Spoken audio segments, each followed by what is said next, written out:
Hello everyone. Now let's see the next part in your angiosperms.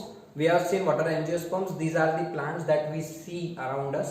They have closed seeds. They are enclosed within fruits because the flower is having ovary. After fertilization, ovary develops into fruit and ovules get converted into seeds. Angiosperms are the most dominating plants, most distributed plants around the earth. They are not only found in aquatic habitat but also around your land, terrestrial, xerophytic, epiphytic habitats. Everywhere we can see angiosperms. हमारे आसपास जो कोई भी हमको आम, जाम, नीम वगैरह जितने भी इमली वगैरह सब दिखाई देते हैं, फूल के जितने हैं तुम्हारे गुलाब वगैरह, all these are the angiosperms. We have seen that the angiosperms they have most striking feature, that is the flower, and we have also seen the vascular bundles etc. Then they have most striking feature flower. We have seen the structure of a flower in short. Flower has four whorls, the calyx, corolla, androecium and gynoecium. Calyx and corolla are meant for attracting insects. Calyx is actually meant for protection. Androecium is the stamen. It is made up of stamens, and the stamens have anther which encloses microsporangia, and the female sex organ is gynoecium, which consists of your carpels which have stigma, style and ovary. Ovary consists ovules. It encloses ovules. Okay, so we have seen the structure of your flower. Now let's see the life cycle of angiosperms in short. We have seen the details of the part up to this.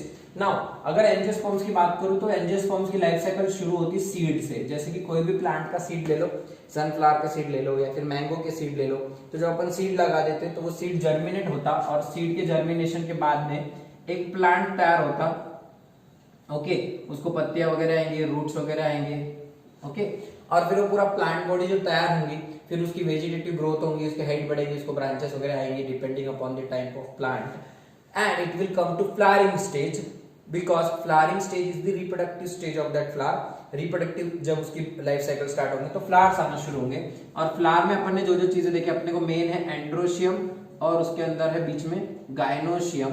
ये दो structure अपने important है क्योंकि बाकी के accessory floral walls है, calyx, Corolla वगैरह भी है उसके अंदर. ओके, सो अपने को काम क्या है, सिर्फ एंड्रोशियम मतलब एंथर. एंथर के अंदर है sac like structures, they are called microsporangia. Okay, और गायनोशियम में है आपका स्टिग्मा, स्टाइल एंड ओवरी.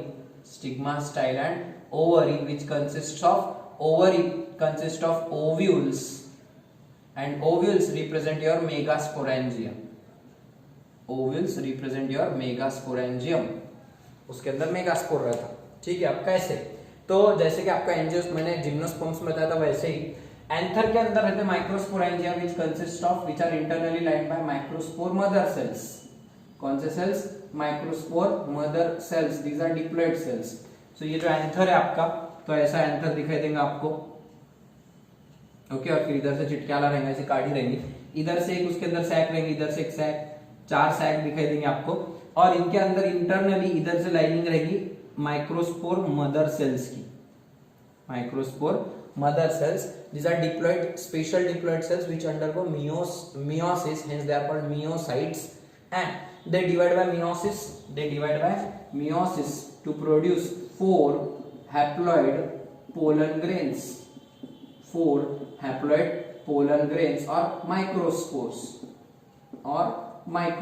मतलब पोलन ग्रेन्स को ही माइक्रोस्पोर वर्ड यूज करने का, पोलन ग्रेन के लिए ही माइक्रोस्पोर वर्ड यूज करने का. माइक्रोस्पोर की मम्मी माइक्रोस्पोर मदर सेल्स, उनमें मियोसिस होकर 4 पोलन ग्रेन्स बने.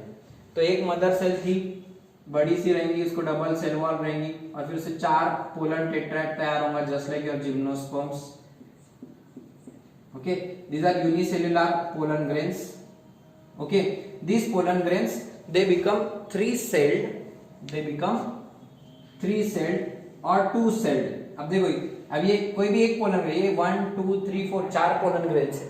ओके, 4 में से कोई भी एक pollen grain low. Suppose that this is the 1 pollen grain here. Okay, इसमें एक माइटोसिस करो तो इससे 2 सेल्स तैयार हो जाएंगे. एक माइटोसिस करेंगे तो 2 सेल्स तैयार हो जाएंगे. Right, this is called 2-celled stage. इसमें क्या करने का, 1 पोलन ग्रेन अंडरगोज माइटोसिस. अब मियोसिस नहीं होगा क्योंकि पोलन ग्रेन हैप्लॉइड रहता, सो दिस इज हैप्लॉइड, और हैप्लॉइड में माइटोसिस होकर 2 न्यूक्लियस तैयार होंगे, they are also haploid nucleus.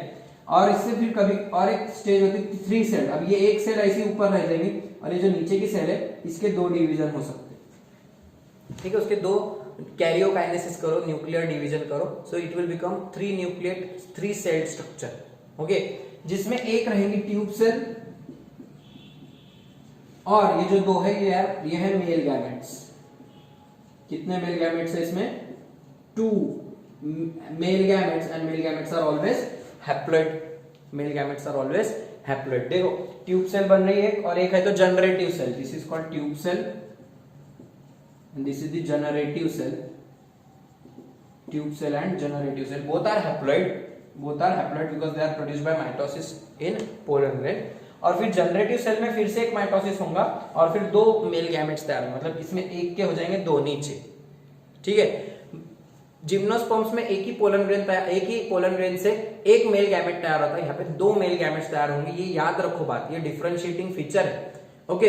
कितने एक पोलन ग्रेन से कितने male gametes? In your gymnosperms only 1 male gamete will be produced and here 2 male gametes are produced from 1 pollen grain, okay. But this development will take place on stigma, this development will take place on stigma.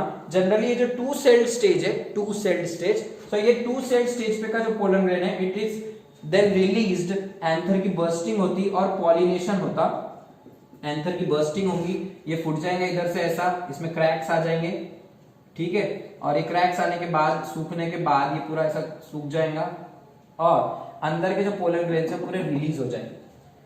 Pollen grains are generally shed off at 2-celled stage. They are released, and this process is known as pollination.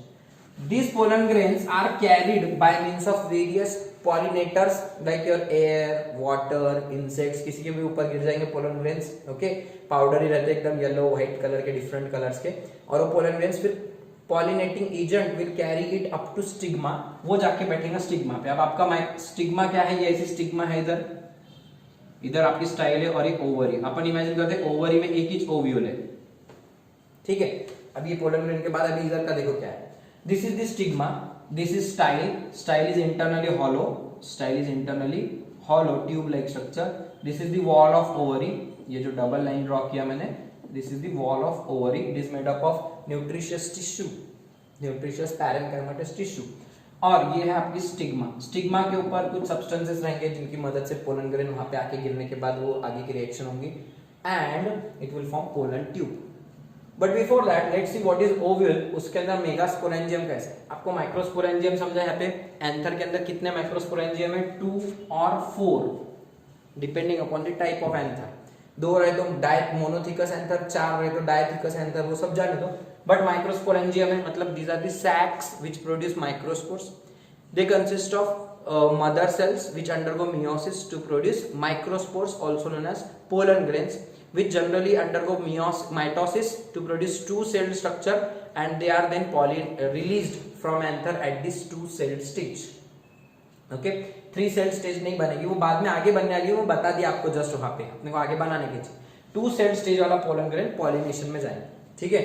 अब ये जाके उड़ के गिरेगा तुम्हारी stigma पे। Stigma is रिसेप्टाइल part, वो receive करने वाला पार्ट है, उसको क्या बोलते हैं? रिसेप्टाइल या receptacle. It will receive the pollen grains, okay, it will receive the pollen grains. Gymnosperms में कुछ भी नहीं था, जिम्नोस्पर्म्स में आपको याद आ रहा होगा डायरेक्ट ऐसी काड़ा थी और उसके ऊपर इधर ओवल्स पड़े वाले थे, नेकेड ओवल्स पड़े वाले थे, ठीक है। और जो पोलन ग्रेन उड़ के आता है डायरेक्ट यहाँ पे गिरता। There is no structure called stigma, style, ovary in your gymnosperm, पे कुछ नहीं रहता, नेकेड ओवल्स रहते। बट यहाँ पे ओवल अंदर तक है, तो ओवल तक पहुंचने के लिए आपको पोलन ग्रेन को स्टिग्मा पे गिरना पड़ेगा और स्टाइल से होते हुए यहाँ तक पहुंचना पड़ेगा। समझ में आ रहा है? Also I have told you that ovule क्या रहता, तो ovule it consist of 7-celled 8 nucleate structure, 7-celled 8 nucleate structure, बराबर। मतलब क्या है, इसमें 7 सेल्स है, 1 2 3 4 5 6 और एक बड़ा सा सेल है बीच में 7, राइट। ओव्यूल का स्ट्रक्चर याद है क्या? ये किसका ओव्यूल है? एंजियोस्पर्म का ओव्यूल, मैं जिम्नोस्पर्म का नहीं बोल रहा हूँ। दिस इज द ओव्यूल, आपको साइड में डायग्राम आ रही है, 1 2 3 3 सेल्स हो गए, ओके। बीच में एक बड़ी सेल जिसमें 2 न्यूक्लियस और 4 5 6 और बीच वाली 7, तो ऐसे 7 सेल्स है, लेकिन 8 न्यूक्लियस कैसे? 1 2 3 4 5 6 nuclei here, and central cell has 2 nuclei.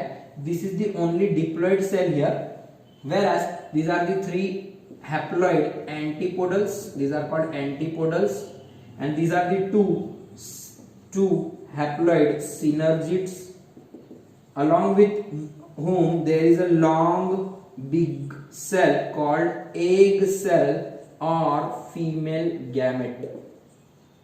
Egg cell or female gamete, which is always haploid,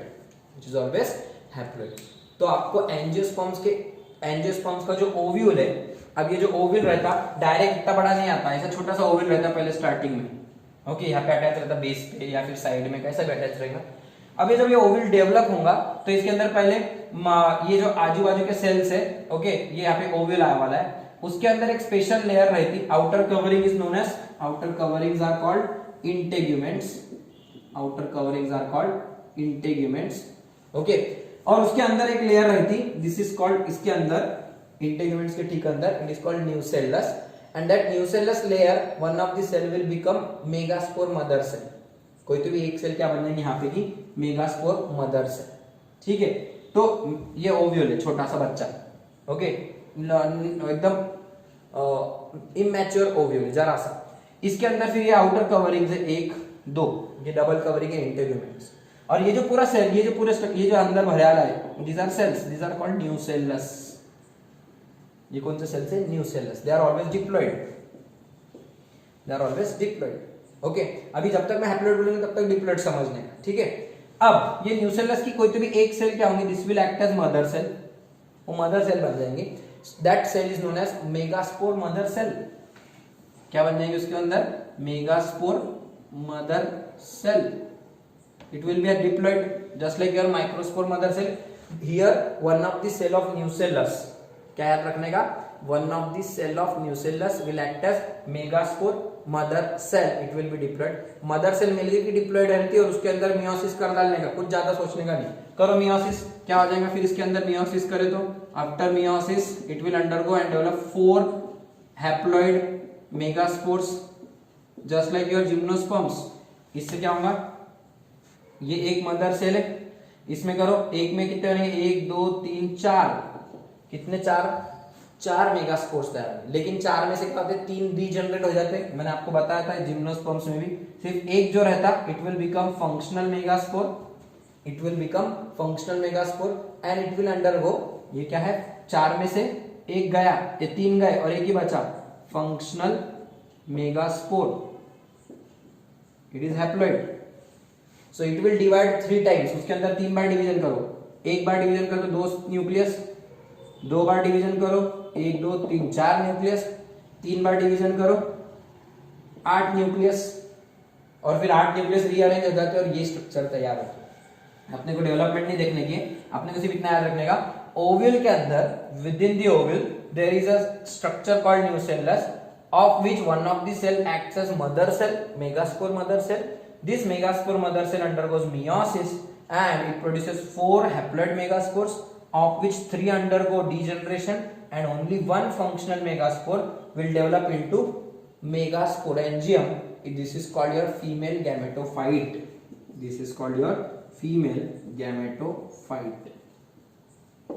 अब इसको गैमेटोफाइट क्यों बोलने का? क्योंकि देखो ये फीमेल स्ट्रक्चर क्यों है और गैमेटोफाइट क्यों है? क्योंकि इसके अंदर फीमेल गैमेट बैठे वाला है, इसके अंदर फीमेल गैमेट बैठा है। यहाँ पे ये जो मेगास्पोर है या माइक्रोस्पोर है, ये तो उड़ के जाते हैं और अलग जगह जाके गिरेंगे नहीं। जनरली क्या होता है ब्रायोफाइट में और टेरिडोफाइट में क्या होता है? टेरिडोफाइट में याद करो, मेगास्पोर माइक्रोस्पोर उड़ के जाते हैं, इधर गिरते हैं और उनसे छोटे छोटे प्रोथैलस आते हैं, छोटे छोटे प्रोथैलस ग्रो होते हैं, उनके ऊपर फिर एंथेरिडियम, आर्चिगोनियम ऐसे स्ट्रक्चर डेवलप होते हैं, और फिर इधर से मेल गैमेट्स तैयार होकर इधर जाते हैं, और फिर वहीं पे उनका पॉलिनेशन होता है, वहीं पे फर्टिलाइजेशन होके वहां पे स्पोरोफाइट आते हैं। सीड बीड नहीं बना रहे थे अपन। बट एक बात क्या थी, ब्रायोफाइट्स टेरिडोफाइट्स में गैमेटोफाइट का अलग एग्जिस्टेंस था। Gametophyte had a different existence, उसको खुद को एक अलग अस्तित्व था उसका। क्यों? क्योंकि जो मेगास्पोर माइक्रोस्पोर रहते वो उड़ के जाते हैं यहाँ से झाड़ पे से और दूसरी जगह जाके जर्मिनेट होते हैं और उनसे नए प्रोथैलस ग्रो होते हैं, गैमेटोफाइट नाम। यहाँ पे वैसा नहीं हो रहा, यहाँ पे जो माइक्रोस्पोर है वो माइक्रोस्पोर झाड़ पे चे अभी, फ्लावर में जो एंथर है, एंथर के अंदर ही क्या हो रहा, वो मदर सेल से बन रहे माइक्रोस्पोर और वहीं पे डिवाइड होकर 2 सेल स्ट्रक्चर बन रहा। ओके, और यहां से उड़ के जाएंगे और स्टिग्मा पे आके फिर उनमें उनके अंदर गैमेट्स तैयार होंगे, अलग से तो जाएंगे जमीन पे गिरेंगे, वहां पे फिर छोटा सा झाड़ आएगा और उस पे गैमेट्स, ऐसे कुटाने नहीं करे। इन्होंने डायरेक्ट दिमाग क्या लगाया, गैमेटोफाइट को बहुत रिड्यूस कर लिए, गैमेटोफाइट नाम की स्टेज को हाईली रिड्यूस्ड कर दिए, टोटली उसको डिपेंडेंट ऑन स्पोरोफाइट कर दिए और बहुत कम समय के लिए गैमेटोफाइट नाम की स्टेज आती, वो तुम्हारी कहां पे आ रही। So pollen grains which are produced here, that pollen grains undergo one mitosis to produce 2 cell structure which are pollinated, they are released from plant and they shed off on the receptible part of your gynoecium, that is stigma, stigma पे पहुंचते। यहाँ पे ये जो pollen grains है 2 sailed वाले, okay, वो pollen grain फिर उनमें 2 सेल के फिर 3 सेल्स हो जाते, it undergo again one meiosis called 3 cell structure, the tube cell and 2 haploid male gametes are here, tube cell and 2 haploid male gametes are here. This tube cell will then germinate to form a tube, pollen tube. Tube cell will germinate to form a pollen tube which carries that male gametes up to the mouth of ovule. This is called microbe. यहां तक पहुंच पे वो tube यहां तक gametes को लेके, just like gymnosperms, कुछ ज्यादा फर्क नहीं है, बस जिम्नोस्पर्म्स में स्टिग्मा नहीं थी, स्टाइल नहीं थी, ओवरी नहीं थी, डायरेक्ट पोलन ग्रेन्स गिर जाते और ट्यूब अंदर चले जाती। यहाँ पे पोलन ग्रेन्स यहाँ गिरने के बाद ट्यूब स्टाइल से होते हुए पास होंगी और जिम्नोस ओवरी ओवल्स तक पहुंचे। जब वो ट्यूब यहाँ पहुंचेगी, फीमेल गैमेटोफाइट में इधर से tube I, okay, for example this is the tube, okay, tube के अंदर रहेंगे आपके 2 मेल गैमेट्स, वो बह के आ जाएंगे नीचे, दोनों मेल गैमेट्स भी यहाँ रहेंगे और ट्यूब यहाँ पे पहुंचने के बाद बर्स्ट हो जाएंगी and it will release 2 male gametes here, अंदर 2 मेल गैमेट्स रिलीज कर देंगी। समझ में आ रहा क्या हो रहा है यहाँ पे, गैमेट्स कैसे पहुंच रहे हैं, फर्टिलाइजेशन कैसे हो रहा है, समझ में आ रहा है क्या, यहाँ पे गैमेट्स इस तरीके से आ रहे हैं। ओके, फीमेल गैमेटोफाइट भी देखो अलग से डेवलप नहीं हो रहा बाहर जाके, ओव्यूल कहाँ पे है, ओवरी के अंदर, वो ओवल के अंदर ही क्या हो रहा, न्यूसेलस के कोई सेल से मदर सेल बन जा रही है, मदर सेल से वहीं पे मेगास्पोर तैयार हो रहे हैं, मेगास्पोर से ही ऐसा गैमेटोफाइट नाम का स्ट्रक्चर तैयार है। समझ रहा क्या हो रहा है यहाँ पे, गैमेटोफाइट छतरे बितरे नहीं आती अपने ब्रायोफाइट्स स्टेरोफाइट्स के जैसे, डायरेक्ट ऐसा स्ट्रक्चर डेवलप होता है ओव्यूल। 12th में अपन डिटेल में देखेंगे ये लाइफ साइकिल, बट अभी शॉर्ट में आपको याद रखना पड़ेगा क्योंकि आपको नीट में एनसीईआरटी दिया है। ओके, तो एक बार जब ये गैमेट्स यहाँ पे पहुंच गए, okay, gametes will fertilize the female gamete, male gamete will fertilize the female gamete and second male gamete which is here, it will not be wasted, it will join with this central cell, it will join with this central cell, that is secondary nucleus, to form a triploid structure called primary endosperm nucleus. Triploid structure बनाएगा pen primary endosperm nucleus and first male gamete will fuse with first female gamete to form diploid zygote. It will form a diploid zygote. देखो दो male gamete बनाए अपन ने यहाँ पे, बराबर, gymnosperms में एक ही मेल गैमेट बन रहा था, बराबर, वहां पे सिंगल फर्टिलाइजेशन हो रहा था, one male gamete fuses with one female gamete to form zygote, zygote develops into embryo, embryo develops into seed, seeds are naked, gymnosperms, बराबर। यहाँ पे क्या होता, दो मेल गैमेट बनते, सॉरी, 2 मेल गैमेट, जिनमें से first male gamete will fuse with egg cell, ये एग सेल जो है ये एक्चुअल फीमेल गैमेट है, और जो दूसरा मेल गैमेट है it fuses with central cell, it fuses with central cell to form a triploid structure। अभी ट्रिपलोइड कैसा होगा, मेल गैमेट हैप्लोइड है, ये सेंट्रल सेल डिप्लोइड है, यहाँ पे 2 न्यूक्लियस है ना, पहले ही बताया मैंने, 7 सेल्ड 8 न्यूक्लियस स्ट्रक्चर रहता है। सो हैप्लोइड प्लस डिप्लोइड कितना होगा, ट्रिपलोइड स्ट्रक्चर तैयार होगा, 3 न्यूक्लियस रहेंगे उसमें, इसको क्या बनेगा, प्राइमरी एंडोस्पर्म न्यूक्लियस। और ज़ाइगोट कैसा बनेगा, first male gamete will fuse with actual female gamete to form diploid zygote,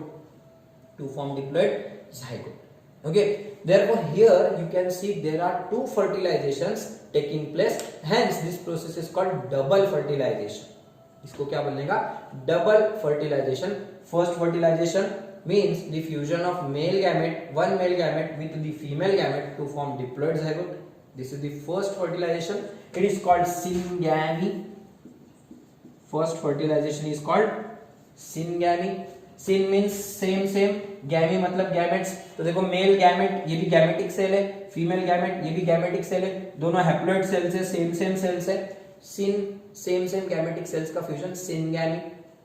first fertilization is also known as syngamy, that is fusion of first male gamete with the female gamete to form diploid zygote.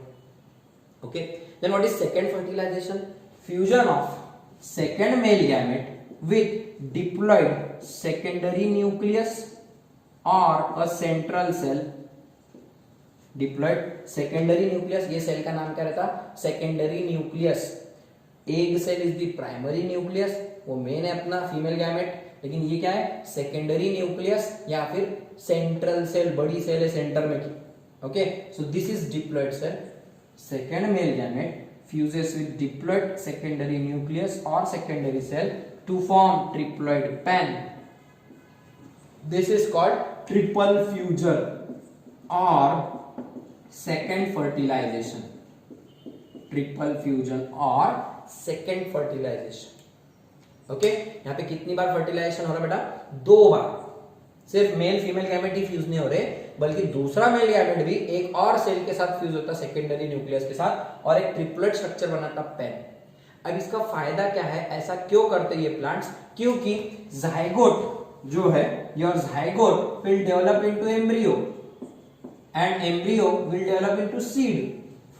Zygote will develop into embryo will develop into seed, and seed will do the continue the cycle again. वो cycle फिर से continue करेंगे. But what about pen? So pen develops into endosperm of seed. Endosperm of seed. It is the part which provides nourishment to the seed during germination or during the resting phase. वो nourishment का काम करता seed को, embryo को, दोनों को. जैसे कि आपको एग्जांपल देता, क्या रहता है एंडोस्पर्म? आप जो खाते एंडोस्पर्म, जैसे कि नारियल, कोकोनट. सो कोकोनट में आप जो कोकोनट का व्हाइट पार्ट खाते, एडिबल पार्ट, खोबरा जो खाते, that is the solid endosperm of coconut.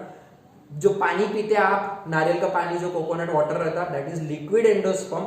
और जो उसका बीज रहता है, एकदम छोटा सा सीड रहता है, वो एम्ब्रियो. आपने नारियल फोड़ने के बाद कहा रहता है, एकदम आंख रहती है उसको, वहां पे आईज रहते, वहां पे एकदम छोटा सा सीड रहता, दैट इज द सीड और एम्ब्रियो ऑफ दैट कोकोनट. तो इस तरीके से वो बाकी का जो नारियल पानी, खोबरा है, वो क्या होता है? जब अगर आपने वो नारियल को लगा दिए, तो फिर लगाने के बाद में जर्मिनेट होगा सीड, और फिर जब उसको ग्रोथ लाएंगी, पत्तियां तो नहीं रहती, फोटोसिंथेसिस नहीं कर सकता. So at that time nutrition will be provided by your endosperm of that seed. समझ रहे कितना दिमाग लगा इन्होंने? खुद के सीड को जिंदा रहने के लिए थोड़ा सा उसको डब्बा बन के दिए खाने के लिए, उसको जब जर्मिनेशन के लिए लगेगा तो उसको एक सेफ्टी के लिए डब्बा दिए. समझ में आ रहा? तो वो क्या है? न्यूट्रिटिंग पार्ट है, न्यूट्रिशन वाला पार्ट एंडोस्पर्म. So 2 बार फर्टिलाइजेशन होना. The double fertilization is the characteristic feature of only angiosperms. ये MCQ नीट में आके गया 2018 में. क्या?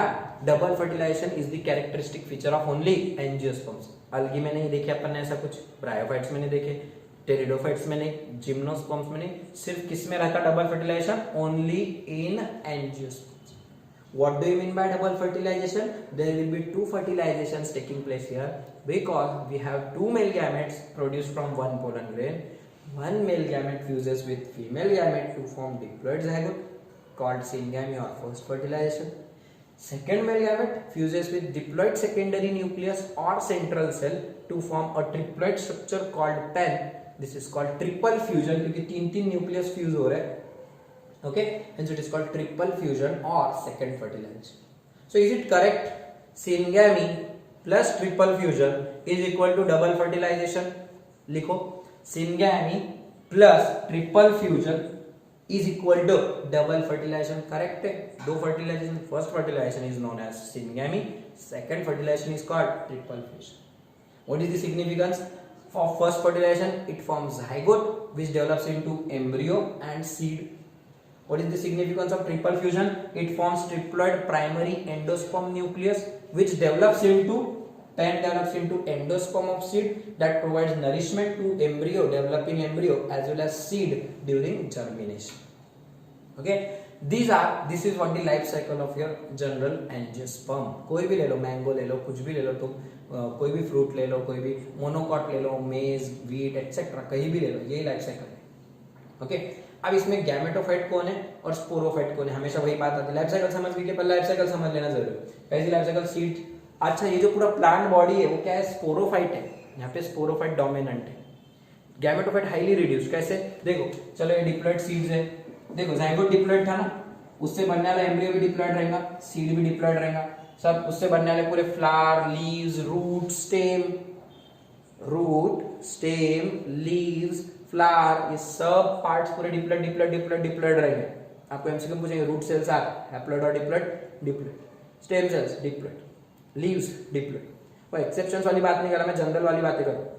ओके, देन इसके अंदर रहेंगे एंथर में रहेंगे microsporangia which produce microspore mother cells. They undergo meiosis to form 4 pollen grains और microspores. They undergo first meiosis to form 2 cell structure called tube cell and generative cell. These shed off and they are pollinated. They are released in air or carried by pollinators up to stigma. On stigma, pollen grain undergoes second mitosis to form 3-celled structure which is having a tube cell and 2 male gametes. These, अब यहाँ पे देखो, अब ये gametophytic stage है। क्यों? क्योंकि haploid stage चालू हो गई। कहाँ से चालू है हैप्लॉइड स्टेज? ये पोलन ग्रेन से, बराबर है क्या? और इधर मेगास्पोर्स भी हैप्लॉइड है यहाँ से। सो ये पूरे गैमेटोफाइटिक स्टेज है यहाँ से। ओके, कब तक? जब तक हैप्लॉइड चलते रहता। कब तक हैप्लॉइड चलते रहता? जब तक फर्टिलाइजेशन नहीं होता। एक बार फर्टिलाइजेशन हो गया तो जाइगोट बन जाएगा, डिप्लॉइड या ट्रिप्लॉइड बन जाएगा। तो फर्टिलाइजेशन के पहले तक का जितना भी है, okay, that life cycle is called gametophytic phase or haplontic phase which is highly reduced। और डिप्लॉन्टिक फेज बाकी की पूरी लाइफ साइकिल देखो क्या है, जाइगोट बन गया, सीड बन गया, फिर पूरी लाइफ साइकिल उसकी फ्लावर भी आ रही है वो diplontic. This is sporophytic phase also known as diplontic phase. Haplontic phase, diplontic phase, समझ रहा क्या? दो जनरेशन कैसे चलते? स्पोरोफाइटिक जनरेशन में क्या है, पूरे डिप्लॉइड सीड चालू हो जाता है, उस पे फूल आते हैं, फूलों के अंदर पोलन ग्रेन बनने के पहले तक मम्मियां रहेंगी। मम्मियां कौन है? मदर सेल्स, मेगास्पोर की मदर सेल्स, माइक्रोस्पोर की मदर सेल्स। ओवल बनने यहाँ तक मदर सेल्स तक स्पोरोफाइट, फिर हैप्लॉइड स्ट्रक्चर चालू रहते हैं ऐसे, स्ट्रक्चर्स चालू हो जाते हैं यहाँ से। सो वो तुम्हारे गैमेटोफाइटिक स्टेज। ओके, और फिर वो फ्यूजन होंगी, फ्यूजन होने के बाद वापस डिप्लॉइड स्टेज चालू हो जाती है। मतलब ये पूरी जाइगोट बन गया, ये स्पोरोफाइटिक स्टेज चालू। कब तक? मम्मी तक। क्या हिंट याद रखने का? जाइगोट से मम्मी, स्पोरोफाइट। मम्मी के बाद गैमेट्स, गैमेटोफाइट। गैमेट्स कहाँ तक? जब तक फ्यूज नहीं होते तब तक। Okay, that is gametophytic stage. So this is all about the life cycle of your gymnosperms ने एंजियोस्पर्म्स। इनके जो कोई भी पूरी लाइफ साइकिल है उसके फोटोज आ रहे थे आपको बीच बीच में, मीनवाइल फिर से डाल रहा हूँ, आप अच्छे से ऑब्जर्व करो। इजी लाइफ साइकिल है, एनसीईआरटी में भी दी हुई है, स्टेट बोर्ड में भी दी हुई है। वैसे तो ये जो पूरा पार्ट है आपको फिर से 12th में आने वाला है, but I have taken this part because it is relevant here and given here. Okay, now let's see just the 2 classes of angiosperms that are your dicots and monocots. Angiosperms are broadly categorized into 2 divisions, major groups of angiosperms, dicots and monocots। आपने बहुत बार सुना है, shortcut में dicot monocot बोलते, but they are actually dicotyledons and monocotyledons. These are the major divisions of angiosperms. ठीक है, अब जैसे एनिमल किंगडम में रहते वर्टिब्रेट्स या फिर कॉर्डेट्स और नॉन कॉर्डेट्स रहते, फिर कॉर्डेट्स में वर्टिब्रेट्स, इनवर्टिब्रेट्स, तो ऐसे डिविजन्स करे वाले अलग अलग। तो यहाँ पे प्लांट्स में 2 प्रकार के प्लांट्स रहते, या तो मोनोकॉट रहेंगे या डाइकॉट रहेंगे। ओके, अभी नाम क्यों पड़ा? क्योंकि इनके सीड में कितने कॉटिलिडॉन्स है? How many seed has 2 cotyledons and here only 1 cotyledon is present. Full form में लिखो जरा, शॉर्टकट में लिखने की आदत पड़ जाती है ना, वैसे लिख के आते एग्जाम में, मार्क मिलते नहीं भिखारी की जैसा। फिर मेरे नाम से चिल्लाते कि सर मार्क्स नहीं मिलेंगे तो कैसा? अरे मैं मेरे हिसाब से लिख रहा हूं बोर्ड पर, आपको क्या लिखना है? These are the plants in which seed has 2 cotyledons. These are the angiosperms in which seed has single cotyledon. Single cotyledon. समझ रहे? ऐसा पूरा लिखो जरा, एकदम भिखारी चाले, जरा जरा शॉर्टकट मारते साले, वैसा मत कर, दिमाग खराब होता फिर बाद में मेरा। कैसा लिखने का समझ में आ रहा है? 2 कॉटिलिडॉन्स है इसमें और उनमें एक ही कॉटिलिडॉन। अब कॉटिलिडॉन क्या रहता? तो आपने शेंगदाने खाते बैठे होंगे टाइम पास, चने वाने खा रहे होंगे, बादाम काजू कुछ भी खा रहे होंगे, ओके, तो शेंगदाने के जो दो टुकड़े होते हैं तो वो जो है वो कॉटिलिडॉन्स है, और बीच में एक छोटा सा नाक रहती है, उसको जरा ऐसी टुकड़ा रहता है। शेंगदाना सबने देखा है ना, ओके, यहाँ पे एक छोटा सा टुकड़ा रहता है और 2 टुकड़े हो जाते हैं शेंगदाने। काजू के देखो, बादाम के देखो, तो ये जो 2 टुकड़े कॉटिलिडॉन्स। तो ऐसे जो 2 टुकड़े हो रहे वो डाइकॉट्स, जिनमें एक भी टुकड़ा नहीं होता। जैसे कि गेहूं, गेहूं में कैसा रहता है? गेहूं ऐसे लंबे रहते हैं, ओके, सो सिंगल। ज्वार, ओके, बाजरा, फिर या फिर मेज, मक्का, राइट, ये सब मोनोकॉट्स। चावल, राइस, राइस तो एकदम पतले पतले रहते बेचारे, गिनती में भी नहीं आते वो तो ज्यादा, सीड मानते ही नहीं उसको, they are seeds, okay, so monocots, okay, so जिनमें एक कॉटिलिडॉन है वो मोनोकॉट्स, 2 है वो डाइकॉट्स, ओके। इसमें क्या क्या है तुम्हारे? ज्यादातर तुम्हारे सब mango, neem, okay, almond, then cashew nut, okay, coconut etcetera. और इधर क्या आएगा तुम्हारा? है कोकोनट नहीं आएगा इधर, कोकोनट इधर आएगा, कोकोनट मोनोकॉट, ठीक है, कोकोनट इधर आएगा। देन इधर क्या है? फॉर एग्जाम्पल, हे कोकोनट इधर आएगा, सॉरी, ओके, इधर क्या क्या आएगा तुम्हारा? फॉर एग्जाम्पल ग्रासेस, देन इधर पूरी दाल आएंगी तुम्हारी, पल्सेस, जितने भी दालें खाते हैं अपन सब इधर आएंगी। ग्रासेस के बाद इधर आएंगे तुम्हारे लिलीज, मतलब जितने फूल आते हैं लिली के जैसे फ्लावर्स आते हैं वो गए, रोज भी इधर आएगा, ओके, रोज एटसेट्रा इधर आएगा। अभी क्या है कि एग्जांपल सारे मॉर्फोलॉजी ऑफ फ्लावरिंग प्लांट्स आपको देखने का 5th चैप्टर उसमें देखेंगे। सो कुछ एग्जांपल्स, ग्रासेस, सीरियल्स, अपन जो खाते गेहूं चावल एटसेट्रा वो सब इधर। मिलेट्स मतलब कड़ धान्य, मिलेट्स, MILLETS, कड़ धान्य, आपकी ज्वार बाजरी वगैरह कड़क रहते हैं ना, तो कड़ धान्य मिलेट्स। सीरियल्स मतलब आपके गेहूं चावल ये सब चीजें, ओके, दे आर हियर। अब इसके अंदर दूसरा अगर डिफरेंस देखा आपने, तो इनका जो रूट सिस्टम है, तो इनका root system generally tap roots रहते हैं। टैप रूट्स मतलब ऐसे सिंगल रूट एक और ऊपर पूरा झाड़, और इसको फिर सेकेंडरी रूट्स आए रहते हैं, टर्शियरी रूट्स आए रहते हैं। This single root is called tap root, carrot वगैरह के जैसे। और इनमें क्या रहता है root system? Adventitious root system और फाइब्रस रूट्स। तो इसमें क्या रहते हैं? ऐसा जो स्टेम रहेगा जैसे कि शुगर केन, तो उसको देखो नीचे से गुच्छा रहता है पूरा, बंच ऑफ रूट्स रहता है, पूरा नेटवर्क ऑफ रूट्स। सो एक रूट रही तो टैप रूट, और एक से ज्यादा रूट्स अराइज हो रहे हैं वहां से तो एडवेंटिशियस रूट्स। जैसे कि घास को रहता है ना, कोई भी ग्रास देखो, कोई गार्डन वार्डन में गए तो घास उपटते ना बैठ के, अपन टाइम पास बोल के बचपन में करते, अभी मत करो, अच्छा नहीं लगेगा, नाम खराब होगा तुम्हारा मम्मी पापा का। तो घास उपटते बैठते तो घास को देखो गुच्छा रहता था उसको रूट्स का। Such root system is called fibrous root system और एडवेंटिशियस रूट सिस्टम। ओके, वो क्या है डिफरेंस वो बाद में, अभी सिर्फ याद रखो। यहाँ पे generally tap single large root is present. Then stem वगैरह अगर देखें, इसके लीव्स की बात करें तो लीव्स इसके अंदर रेटिक्यूलेट वेनेशन रहता, they show reticulate venation. What is venation? So arrangement of veins and veinlets. अब आपके कोई भी पत्ता देख लो, पीपल का पत्ता सभी ने देखा है, आपके सामने पीपल के पत्ते की फोटो ड्रॉ भी कर रहा और आ रही भी है। सो पीपल के पत्ते पर ऐसे बीच में एक वेन रहती, काड़ी रहती, और उसको फिर वेनलेट्स रहते हैं, ऐसे ऐसे ऐसे वेनलेट्स रहेंगे। तुम बोलेंगे सर ये ऐसे कैसे वेनलेट्स निकाल, एकदम जाली बन जाती। कई बच्चों को आदत रहती, कई लोगों को पसंद भी रहता कलेक्शन करना, उसको पानी में रख देते, पूरा सड़ जाता फिर, और फिर उसके सारे वेन्स ऐसे दिखाई देते आपको एकदम। So such venation is the arrangement of veins and veinlets on leaves. तो अगर ये ऐसे जाली जैसा बन रहा है, पूरा जाली जैसा बन जाएंगे। जबकि आपने बनाना वगैरह का देखे, बनाना वगैरह, ठीक है ना, बनाना सभी ने देखा ले। सो बनाना का ऐसा पत्ता रहेगा उसका, जनरली पूरा का पूरा रेक्टेंगुलर ही रहता। तो एक सेंटर में एक बड़ी वेन रहेंगी और इधर एक, इधर एक, इधर एक, इधर एक, ऐसे स्ट्रिप्स जैसे रहते, राइट, करेक्ट। बनाना में स्ट्रिप लाइक रहते। ये जो वेन्स है यहाँ पे एक जाली जैसा स्ट्रक्चर बना रहे, इट इज कॉल्ड रेटिक्युलर और reticulate venation.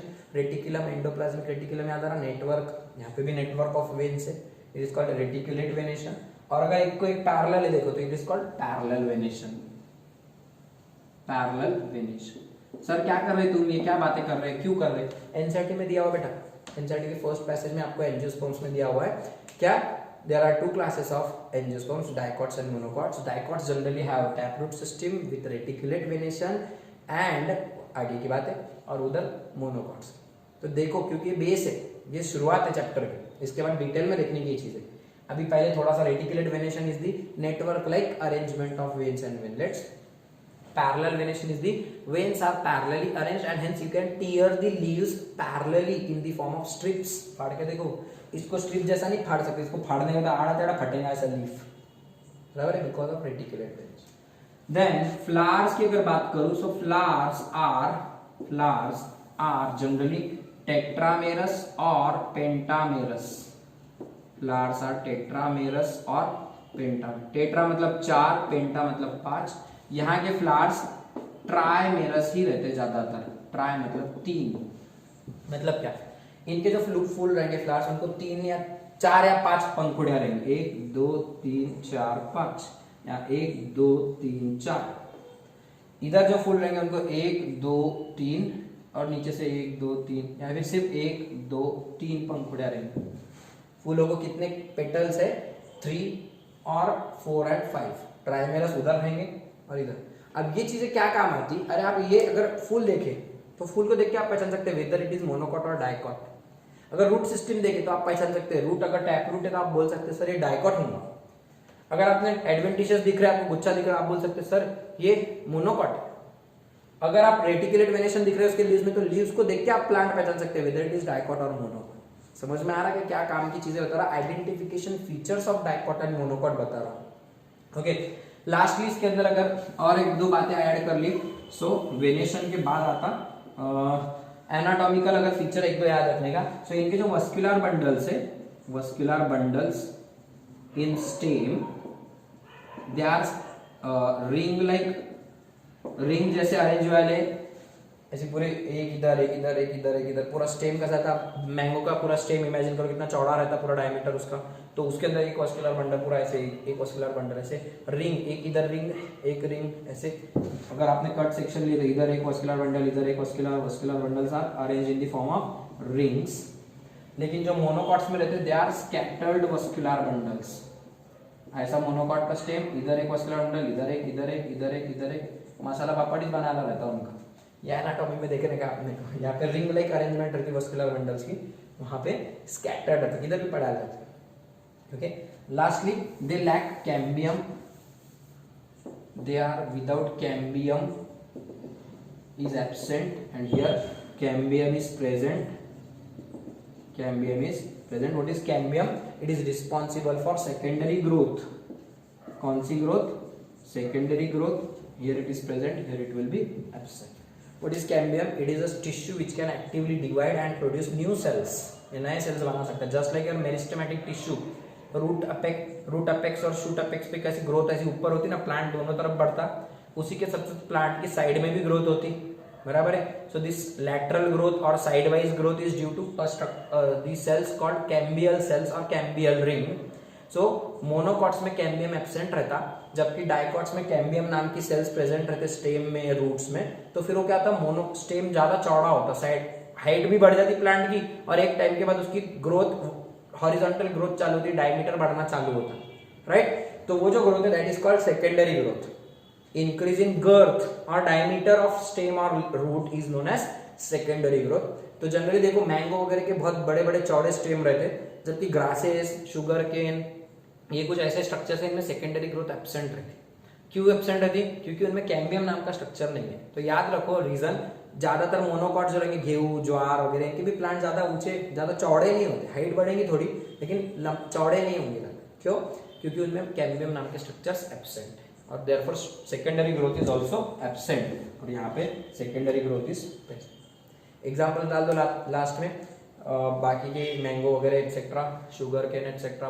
So this is all about your gymnosperm, angiosperms, there are 2 divisions. Okay, इनका अब इकोनॉमिक इंपॉर्टेंस क्या बोलूं, आपको खाने से लेके फूड, फॉडर, फर्नीचर, लकड़ियां वगैरह सब मिलती, फ्यूल मिलता, बराबर है, कई सारे प्रोडक्ट्स है, स्पाइसेस है, मसाले मिलते हैं, अब ये सब नाम नहीं लूंगा, कई सारे मेडिसिनल है, तुलसी वगैरह आपको पता है। ओके, लेकिन इकोनॉमिक इंपॉर्टेंस आपको आपके आसपास ही दिखते, फूल वगैरह ऑर्नामेंटल रहते, तो कोई बोलने की जरूरत नहीं। Okay, so here this is finished, all divisions are done. We'll see the last bit in this chapter here given in your NCERT, the types of life cycles or generations in our next lecture.